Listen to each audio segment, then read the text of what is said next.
ahora se cumplen el próximo 24 de mayo, cuando ya tendremos la fecha después del pleno del CNE, cuando ahí decían sobre la fecha de las elecciones.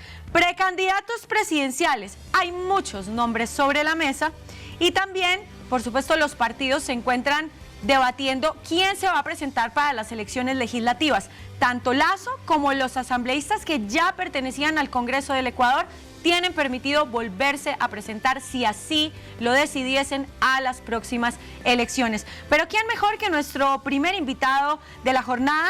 Él es Alberto Dajic, ex vicepresidente del Ecuador. Él fue vicepresidente durante el gobierno de Sixto Durán Ballén. Es una persona que sabe muchísimo, además, de política. Señor Dajic, le doy la más cordial bienvenida. Feliz lunes. ¿Cómo se encuentra?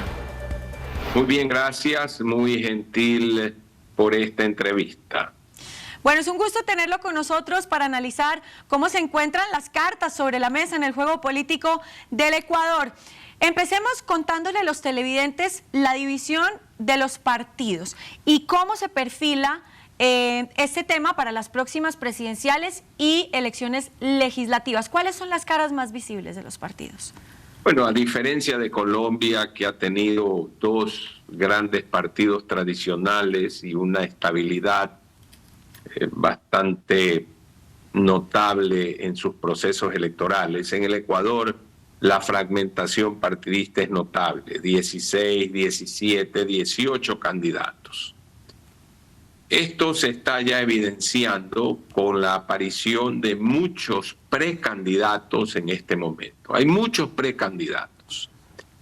Lo que aparece cierto es que la primera votación o la primera fuerza política va a ser la Revolución Ciudadana, que tiene un piso bastante sólido, pero al mismo tiempo tiene un techo muy sólido, lo cual la hace prever una segunda vuelta, pero en una segunda vuelta con la gran fragmentación que existe, el escenario es que volverá a suceder que el partido que quede primero en la primera vuelta tendrá una gran fuerza legislativa y el que termine ganando, si es otro, tendrá una gran dispersión de votos en el legislativo. Y así no se puede gobernar. Eso lleva finalmente a esta muerte cruzada que se dio a la disolución del Parlamento. Claro que sí. Hay figuras importantes en la escena política del Ecuador, como por ejemplo el señor Leónidas Issa y por otro lado el señor Jaime Nebot. ¿Dónde ubicamos a estas dos figuras en este juego político que se está dando ahora en el Ecuador? Bueno, Leónidas Issa no creo que sea una figura política. Lo que es un reconocido activista con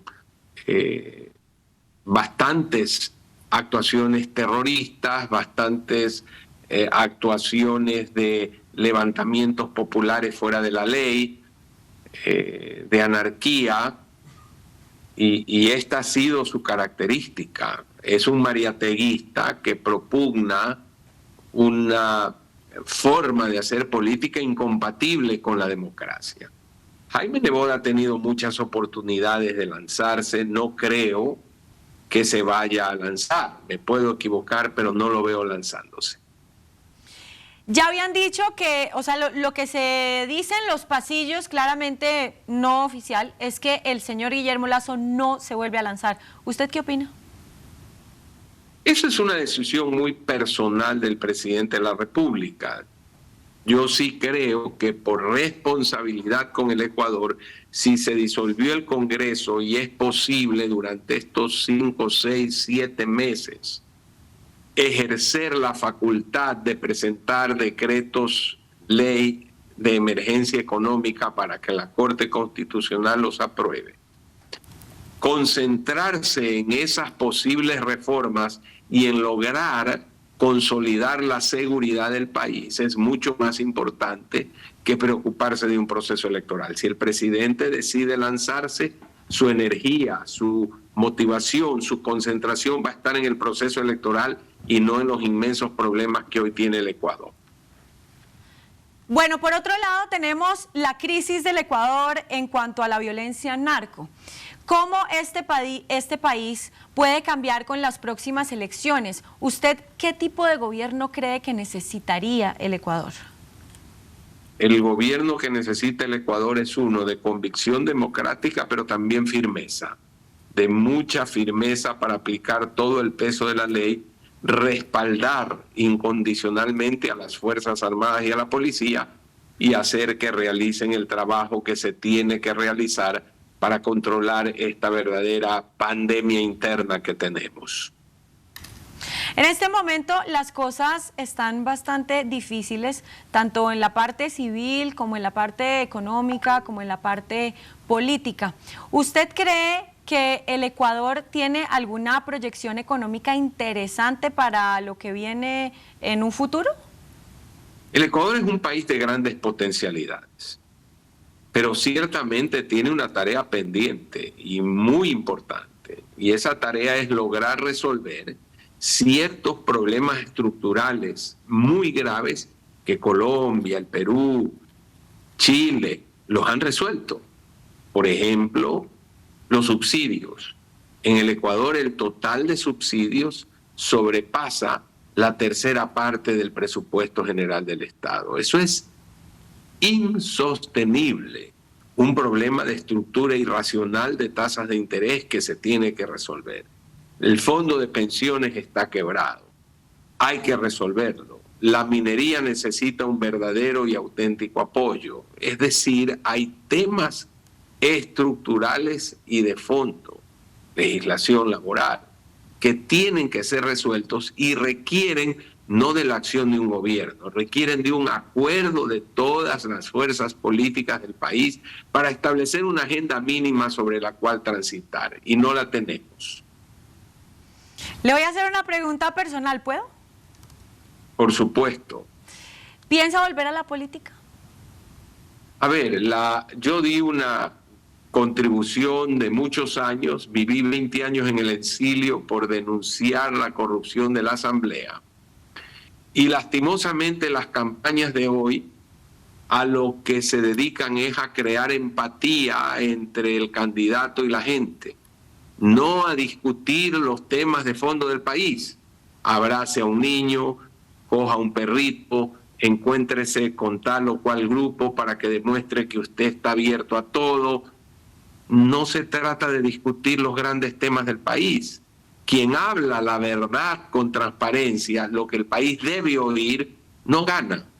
Entonces no me pida usted que entre a una política electoral en la cual lo que se discute es cómo consigo votos, como si usted estuviera vendiendo pasta de diente o una gaseosa. Y de eso no se trata. Aquí tenemos un problema sobre la mesa que lo ha mencionado usted en esta respuesta, y es el tema de la corrupción en la Asamblea del Ecuador. ¿Cuál cree que es el principal tema ahí? El principal tema que se puede resolver, y cómo en las próximas elecciones legislativas hacer que la gente vea este problema para encarar una votación distinta. Dios la oiga, hace ya 30 años denuncié en el Ecuador que la Asamblea sometía a un permanente chantaje al gobierno. El resultado fue el brutal ataque político a mi persona y el exilio. Hoy es todavía peor. Yo creo que la política ecuatoriana tiene que darse un baño de dignidad, le hace mucha falta. La Asamblea cayó en el más grande de los desprestigios. Y es un círculo vicioso porque la gente valiosa no se quiere meter, no quiere participar. Y es lamentable. Claro, yo creo que eso pasa en todos los países, a la gente ya le está dando miedo la política. Es lamentable porque es una obligación, es una actividad noble, es la actividad que realmente permite servir al prójimo. Pues ha sido un gusto tenerlo con nosotros hoy en estas pantallas. Muchísimas gracias, Alberto Dajic, ex vicepresidente del Ecuador, y le deseo un feliz almuerzo.